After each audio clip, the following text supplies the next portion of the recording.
AutoMix, picking and choosing, and Alexa Plus's rocky start. This is MacVoices. This MacVoices is supported by the Insta360 Go Ultra, the camera that goes everywhere with you. Visit store.insta360.com and the promo code MacVoices to get a free set of sticky tabs. This one gets a little geeky. No, scratch that. This one gets a lot geeky, but I thought it was just interesting in a general sense that Apple had a 2-day event on privacy and AI. And if you have an interest in this at all, if it's a casual interest, read it casually. If it's intense interest, then there's a lot of stuff there because it has to do more with programming and the back end of things than the front end. So you're not going to find a lot of just casual, oh, do this to protect yourself, do that to protect yourself. This is sort of the people that are building these things. But even so, I thought it was really, really interesting. Even some of the titles of the presentations, which I have no idea what they're talking about. So I wanted to call it to everyone's attention that Apple did do this, and we've talked ad nauseum about Apple's focus on privacy. And so this is just a little more evidence that they are continuing that focus. Did anybody else look at this or see this? No. Okay. Yeah. So if you're into it, great. This one came from today, brand new. And somebody who is running betas, because I don't run betas, tell me about this new AutoMix feature that is coming to Apple Music, and then we can talk about how Spotify is trying to steal it. Okay. AutoMix, that's the thing that blends your songs together at the tail end of one song and beginning of the next song. So you get a nice smooth transition between the pieces without any breaks. There you go. That's AutoMix. And yeah, it's a feature that Apple said's coming to Apple operating systems version 26. So, all right. Is Spotify really stealing a feature from Apple, or is this simply a feature that that has existed for a long time, and Apple is implementing it now, as is Spotify? Jeff, I think there have always been some transition features. Actually, I was going another direction with this. And I'm taking 9to5 Mac at their word, and their word's usually pretty good, that the AutoMix version, the Apple version of this is automatic and apparently applies everywhere. Spotify is taking a much more granular approach and letting you choose the kind of transitions you want between songs on different playlists. And so my question became, is this, does anybody want this feature? Is anybody sitting there spending hours, putting just the right transition from one song to another? I mean, maybe if you were planning a wedding or an event or something, you might, but I'm just sort of missing this. Marty? Yeah, Chuck, I'm going to age myself. I used to spin records in a club, and the records were not put together in alphabetical order. They were put together in beats per minute. And so what you would do is blend the singles from going up in beats per minute to going down in beats per minute to kind of change the energy of what you were doing in the club and the music that people wanted to have. So it kind of serves that purpose. The thing that's also happening with AutoMix is it's combining songs, but it's also kind of altering, from what I understand, the ending of the previous song and the beginning of the next song, so it can have that blend. So it might take the beat out of the next song to blend it in with the end of the previous song. And it's being done through AI and automatically. But yeah, it does you're at a point. You got a point there. Unless you're doing a like a wedding mix or something like that, you do want to have a set of songs that will be able to do that. But yeah, I mean that's standard DJ practice. Yeah, I mean, look, this may be one of those things where it's obviously not for me. I'll put it that way. I don't know if it's for anybody here, and if it is, I'd like to know, do you really spend that much time transitioning between songs, or do you just sort of go with either what Apple Music gives you, or would you use? I mean, would you use AutoMix? How many people here would use AutoMix if we're understanding it correctly? Sure. Sure. Okay. Okay, Jeff. let me qualify that for you. I end up making party mixes for friends parties. Like there's a theme for the party, and then I'll figure out a bunch of songs that tie into that theme in different ways. And so I might end up with like 3 hours of music in a playlist, and having having intelligent transitions between the songs, auto mixing between the songs would be really cool, because right now I just let one song end and the next song plays, which is fine. But for the party situation, in many cases, it would be nice to have transitions between the songs, and it just keeps going for the whole party. So yes, this is the sort of thing I would use. And since I'm not a Spotify fan, I can't say how well their more granular control would work, but that does sound kind of intriguing. Okay. Okay.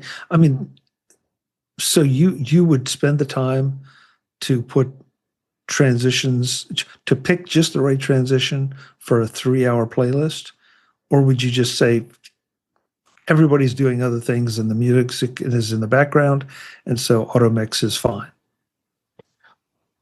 In most cases, auto mix is fine. Okay. For what I would do. Okay. I'm not trying to win the point. I really am trying to understand, because when I saw this, it's like, and I'm usually a big fan of, okay, let's give everybody all the controls for everything. And this one, just left me scratching my head saying, I don't know that I care that much. In fact, I know that I don't care that much. Yeah, but if I can control the transitions for individual playlists, I mean, I don't want to go in and set it between each song on a playlist. I'd like to have per playlist level control. Okay. All right. Well, apparently this will do, if I understand it right, Spotify will let you do that. And AutoMix apparently is just whatever you set it up as, it does its thing. So, and I don't know, for the beta runners here, has anybody played with this at all? No. Apparently not. Okay. And Chuck, I'm going to play Brian Chaffin for a second and be mostly pedantic. Spotify isn't beating Apple to market with this. Apple has already offered this as beta. Spotify's beta starts today. So technically, Apple's still ahead of Spotify. Okay. Okay.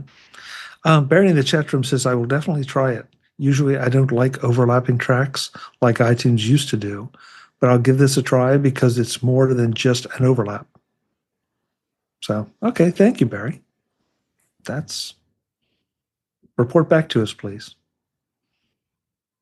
Oh my God, the Sherpa himself, Norbert Frossa, has joined us. Wow. Norbert, hello, good to see you. Friends. Wow. How are you? Wow. Good to have you. What a pleasant surprise. Thank you. Finally. Yeah. Hey, this is what's fun about this, is just whoever walks in for whenever they can and stay as long as you can. So good to have you, Norbert. Good to have you. Thank you. My pleasure. This one, I believe, goes back to last week, but we didn't get to it, or if it's this week, I'm sorry, because the weeks start to run together. But Google will let you pick preferred sources when you search now. And this is another one of those that I want to know if anybody thinks this is a good idea. Does this put you more in your own little echo chamber if you bother to set it up? Or would you see it as narrowing your search results in favor of the kind of things you would really want to read or would read? Brian? I think the answer to that could be like depending on where you're at in the research process and where and when you're using the software. But I think it's more the former when you were saying, does it kind of pigeonhole you into kind of receiving more of the exact same, maybe maybe that side of a maybe it's an argument or maybe it's a side of a story or something like that. Whereas more of a general search might give you more a broad understanding of a topic. But again, it could be depending on when you're in the research. If you find something that you're kind of narrowly focused on and you're purposeful in that idea, then having just a limited amount of sources might be more positive. I wonder, and I haven't tried this out and I'm not sure, but if you could set up different setups where you have, if you're looking up, let's say I'm looking up information on maybe local sports, and I want to just look at the certain articles or certain companies that cater to local sports in the area, then I think that could be really powerful to not get get a lot of the noise. Maybe there's depending on where you're at, maybe there's common names of cities or towns or team names that could be used elsewhere. So having, I think, a kind of a constrained view might be helpful in that way. But if then again, if you're looking at earlier on and maybe like you're trying to figure out how something works, maybe having a more diverse list of resources would be more beneficial.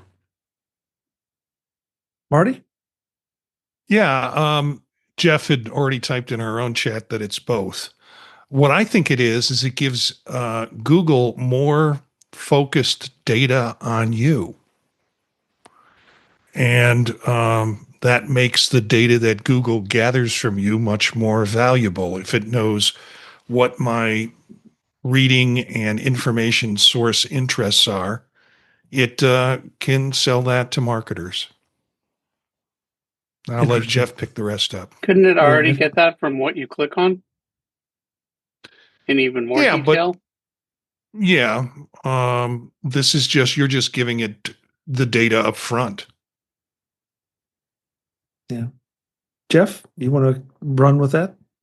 Okay, so my comment behind the scenes was this is both good and bad. And with great power comes great responsibility. And that's how you use this for good instead of evil. Like Brian pointed out, you can turn this into an echo chamber feature. The way I see it and the way I have performed searches when doing research, I'm trying to narrow down the sources I'm getting information from the beginning. And having a way to do that goes beyond what I've been doing with the site parameter for years and years, that sounds really interesting. So for me, when I'm doing searches where this would matter, I'm doing something like looking up statistics on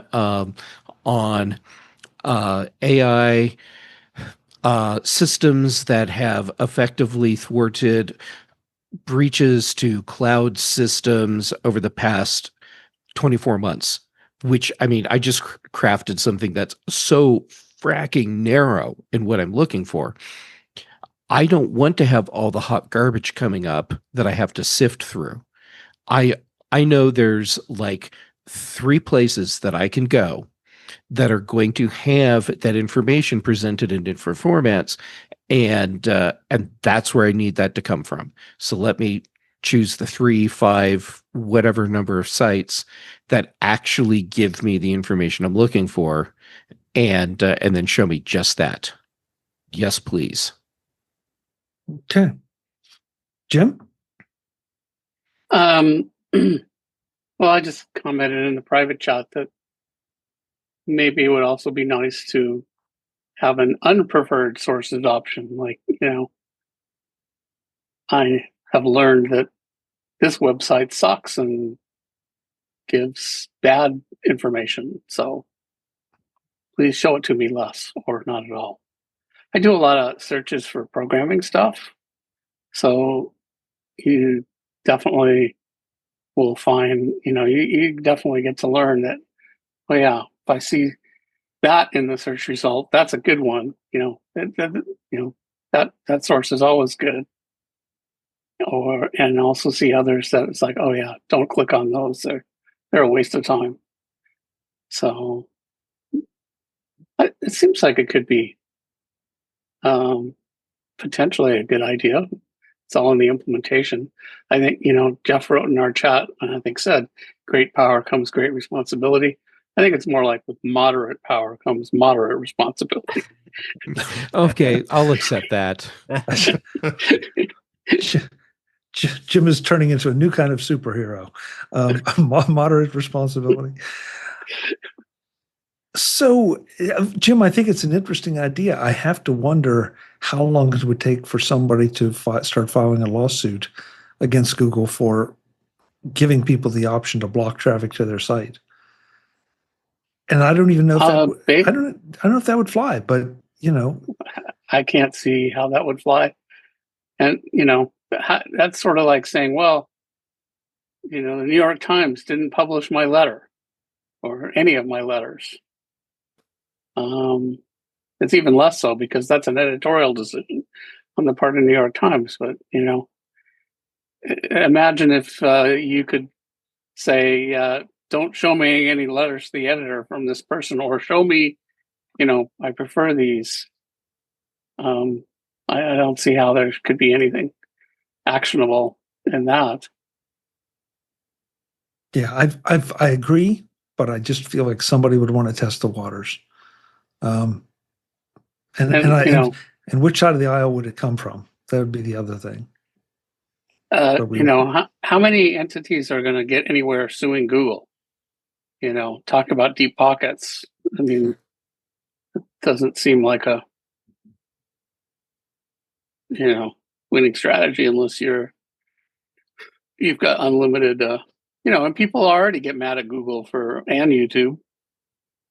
Like, hey, well, and didn't Elon just say he was going to sue Apple because they weren't promoting his app enough? So I haven't heard. Did he actually file? Did a lawsuit get filed, or was that just an angry tweet and that was the end of it?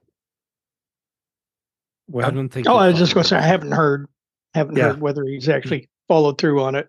It's kind of a weak argument to begin with, and it kind of falls in. I would think it kind of falls into piling on Apple and how evil the App Store is.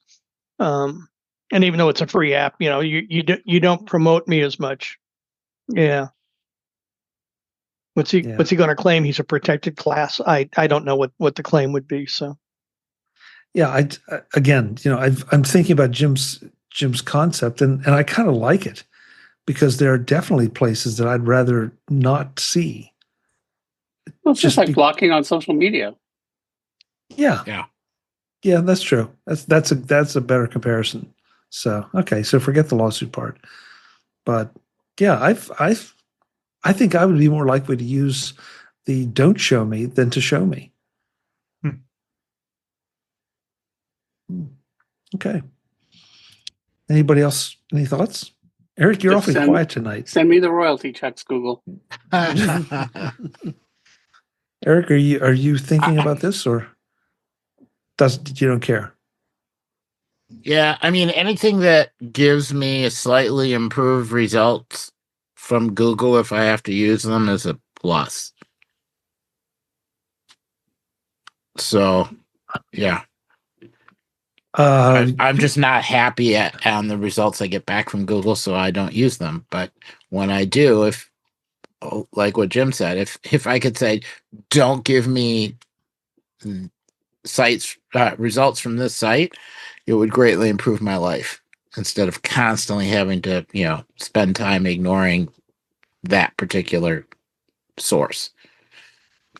So do you go in the direction of different search engines? Is that what you're saying?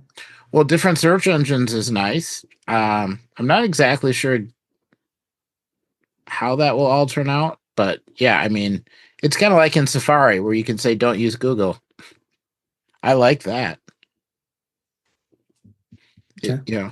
If Google gives you an option to say, don't use AI and don't use Google and instead go over here, okay. I'm not sure they're going quite that far, but it's getting closer. Yeah. Jeff? Oh, yeah, I was thinking about how Google has the strategy where they intentionally feed you bad search results so that you have to perform multiple searches, therefore bringing up more ads, therefore driving up ad revenue. Yeah.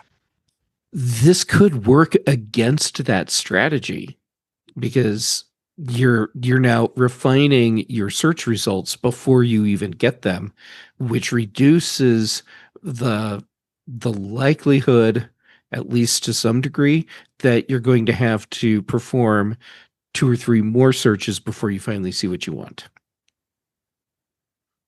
So Jeff, let me counter that with saying that if I'm Google and I don't do something to improve my searches, people are going to go and use A, another search engine, or B, one of the new AI search engines, or just one of the AIs to do the search, because we're all seeing that gives us a different and usually better experience or better result. I will agree with you on most of what you said. However, Google, I don't think, has any reason to be concerned about people abandoning ship and going to other search engines. Yes, people do that. The number of people that actually do that is probably nothing more than a rounding error on Google's information. So that's not something they need to worry about. The bigger concern would be the AI as a search engine, and Google is already working on that front, just like other companies are. So,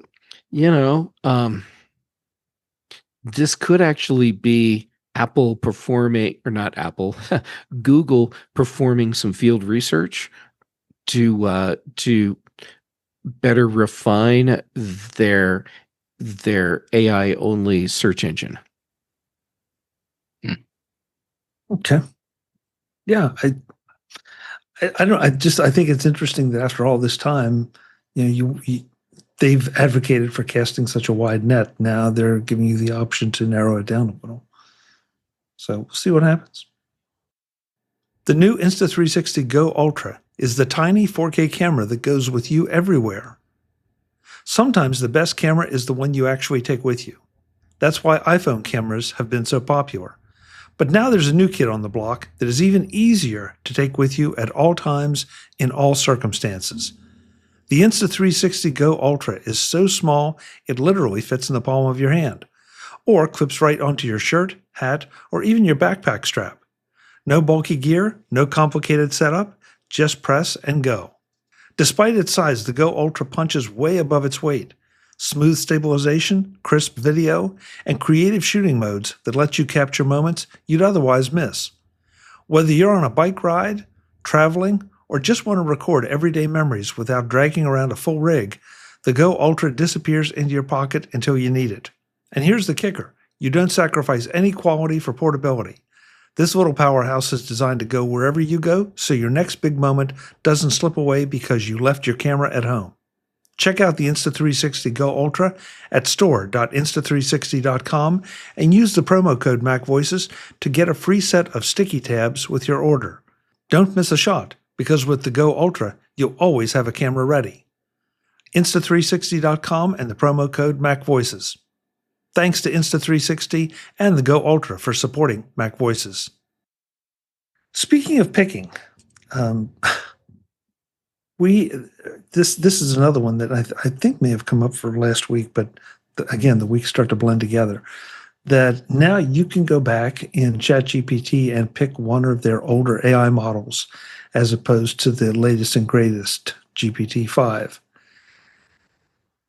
And my personal experience is that for what I do, the way I'm using it, I did not see much, if any, of a difference. In fact, it may have even gotten a little more extensive for me.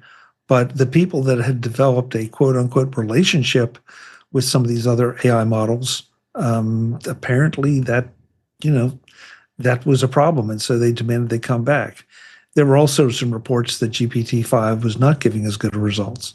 So, Marty, I'll let you start in. Yeah, I followed when 5.0 came out. Mainly what the noise that you heard were people complaining about it.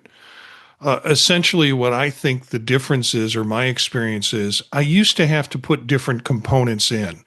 Like with 4.0, I could add in like a PowerPoint slide engine and other functions that I wanted to do. That all seems to be built in, at least in the paid model. It appears to be built in the back end. So I don't have to particularly, and I'd also have to do deep searches. I'd have to set for that versus web search, those kinds of options. So it was much more granular in 4.0. And in 5.0, it all seems to be built in. So when I ask for citations and research, or if I asked for a summary that then can be incorporated into a PowerPoint, they'll go, okay, yeah, would you like us to create that PowerPoint? So it's all kind of much more fluid than me having to work at a granular basis. And I think the folks who long for 4.0 days are those folks who are wanting to flip all the switches themselves instead of being hit with the full engine. Interestingly enough, I at first you couldn't change it, but now you can in ChatGPT. But not to spin off of ChatGPT, but I explored Perplexity a little bit, and I found it to be interesting, but not interesting enough because I was enjoying ChatGPT. But I did notice that Perplexity has the options of any AI model, going from Claude to Gemini to Grok, and they have access to all of those AI LLM models too. So is this something, not to change this topic a little bit, but I mean, 5, 10 seemed to be okay for me. It was getting the results I was having. I was glad to have, but there were times that it wasn't right, and I'd say this isn't correct, but then ChatGPT would correct itself. And there's a couple times I did that. Actually, I did that last night, and so it's not perfect with 5. It's maybe 5's got some improvements to go, but I like the fact that I like exploring, and I would like to see ChatGPT add that type of feature that Perplexity has. So. Okay. I don't think that's changing the subject, Dave, because we're talking about picking, and the article is about picking inside of GPT, but pardon me. But, the idea about multiple search engines, I know Marty's talked about this quite a bit here, that he's experimenting with a lot of different things. And so I was kind of happy to see GPT-5 come out, because allegedly it was going to be smart enough to take your query and direct it to the model that was best suited. And so I can't decide if they backed off on that or if they just backed off from the standpoint of, well, somebody really is in love or has a relationship with one of these other models. And since it does respond differently, let's just give the people what they want and leave it in place for now. Mm-hmm. One of the things that I've noticed with the 5.0 is if you want a quick answer while it's thinking, there's an option to skip, or they even put quick answer. So it allows people to make decisions around it. What I've been playing with is something that Jeff has kind of talked about, which are the on-device GPTs that are available, and you could download various engines like Claude and like ChatGPT and build that just on your device, and the searches go and stay on your device in a way that's that adds to a privacy level. Good point.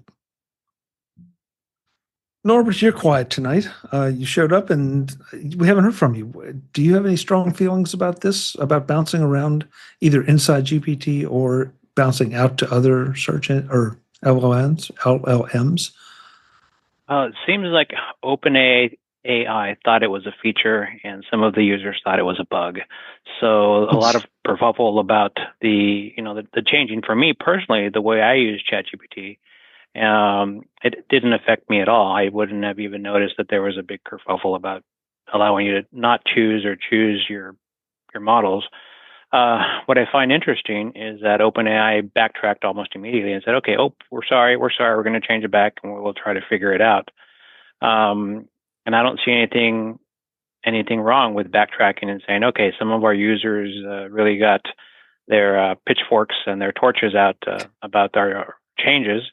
So it was a good thing. They'll probably go back and try to figure it out, a better way to allow you to choose models or have the model, the interface choose it for you based on your query. But I'm glad that ChatGPT, for those people that were affected by the change, made a quick, swift apology, and we're going back.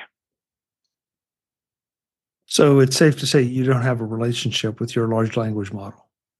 I don't. I use it as a robot to do my bidding. It's my unpaid dumb intern that I have to double check its work, but it does do a lot of work for me.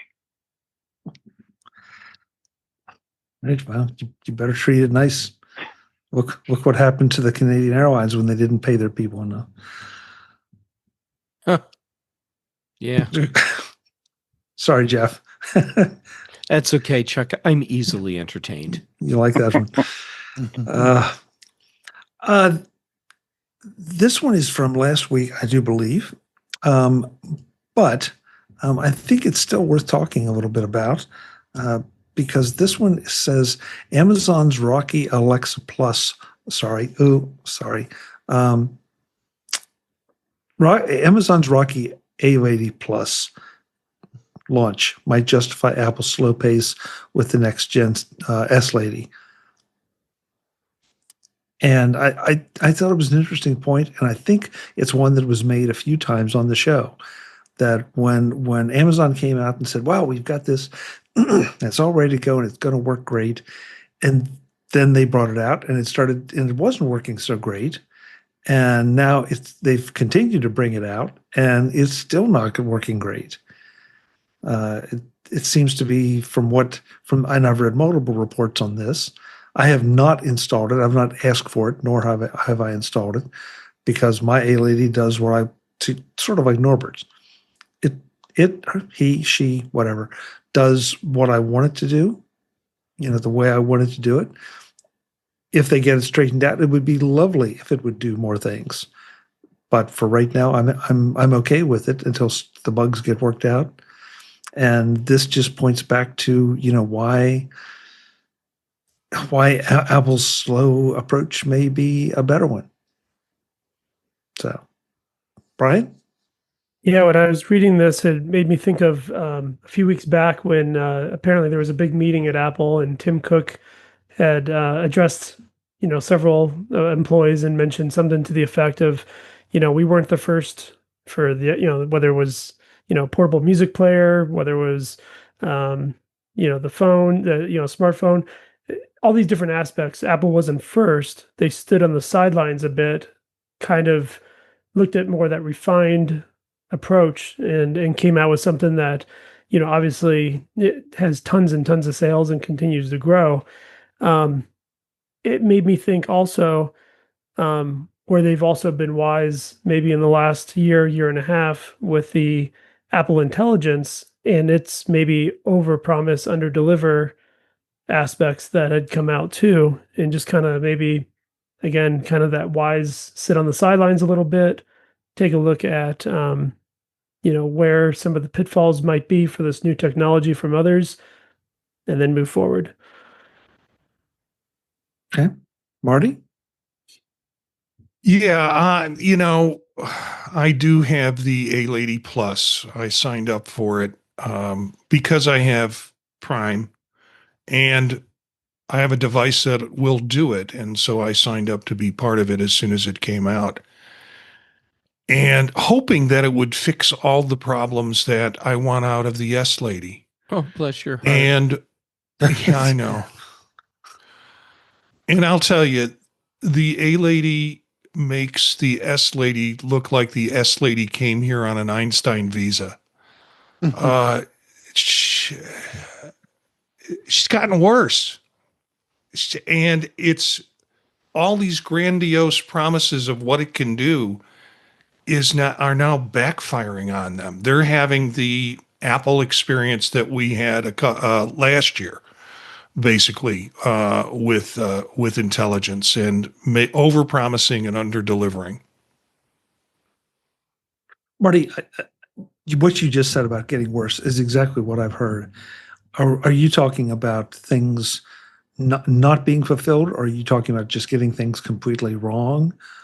What has gotten worse about it? Well, one thing has gotten better. The A Lady stops asking me to buy things or suggesting things to buy. And I don't know if that's because I've already bought into it in a way, or in the past, I tried to do simple things like turn the lights on, turn the lights off. Works fine for that. Still use it for my office that I'm in right now for lights on, lights off. When I attempted to do what would be essentially a Google search with A Lady Plus, it failed miserably and has failed miserably. So I tried to step up its game, and it just could not answer those kinds of questions. Interesting. Eric? I prefer more limited interactions that are predictable and consistent over the ability to do a wide range of things, but I never know how it will be interpreted or what will happen as a result. So every time they add a bunch of features, every time they say, "Oh, there's more AI," it just, you don't know what you're going to get, and it's going to change. And you could have something that worked just fine for the last year that all of a sudden was improved, and you say close my garage door after I leave, and nothing happens because it means something different to it, or it interprets it differently, or it says, "Oh, it's warm today, I'm going to let it air out," or whatever. So it's the lack of predictability. And it really reminds me a lot of when Apple was originally doing speech recognition and controls, and they always said, well, it is much better to have a finite dictionary of terms that are to be recognized than it was to have lots of flexibility, because one way it was predictable and you got consistent results, and the other way it would work a fraction of the time, and that's just not good enough. Eric, I think you just stated my situation much more eloquently than I have. I agree with you completely. And Jeff, I think you were involved in a conversation with Brian Chaffin, or maybe it was just Brian and me going head to head. But he's been very disappointed in all of them. Mm-hmm. And my thing, because he didn't want to have to learn how to talk to them. He wanted them to learn how to listen to him. Yes, that's a conversation Brian and I have had many times over the years, and Brian's feeling, he's not here, so I have no problem putting words in his mouth. But yeah, Brian's thing was he wanted to use a device where it learned how he spoke and what he said and what he meant, versus having to learn the words to speak to the device. So train the assistant versus training you to speak to the assistant.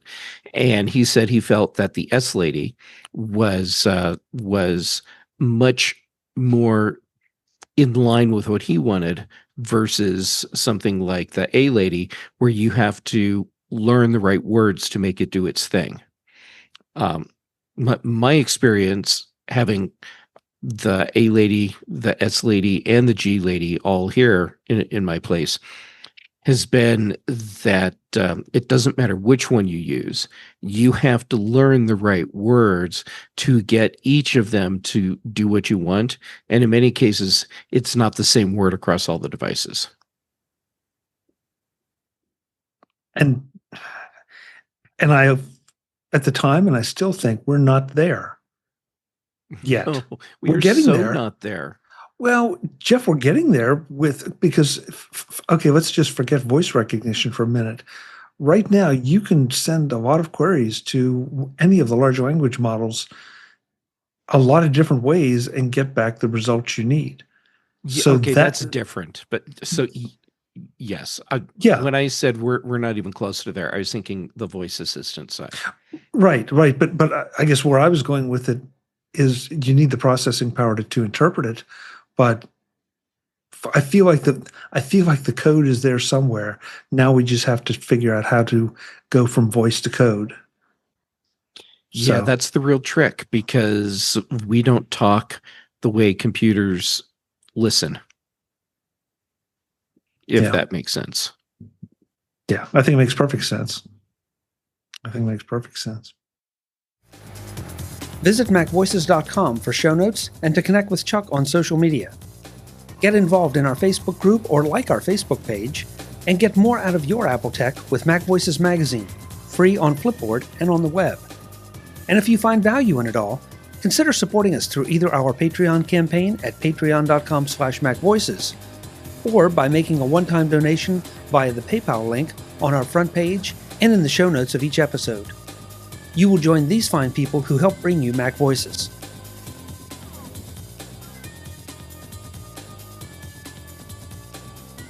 Advertising handled by Backbeat Media at backbeatmedia.com. Bandwidth provided by CacheFly at cachefly.com.